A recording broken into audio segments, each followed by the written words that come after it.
કે હે એવો ઘેરો રે હે વડલો ને ઘેરી સાયડી રેલો અને ઘેરા આ કુટુંબમાં મારો બાપ જો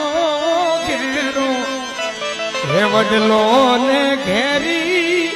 સાયડી રેલો વડલા જેવો સાયો આપતો હોય એને બાપ કહેવાય હો એના દીકરા એમ કહેતા હશે બાપ અરે હાલો હું તો ડગુમગુ ચાલજો ઘેરો વડલો ને ઘેરી સાયડી રેલો હા હા આપણે 2-3 વર્ષના થાય એટલે આપણા બાપ ક્યાંક બહાર જતા હોય તો એને કઈક મારે આવવું છે તો બાપુ લખે છે ઇન્દ્ર ભારતી બાપુ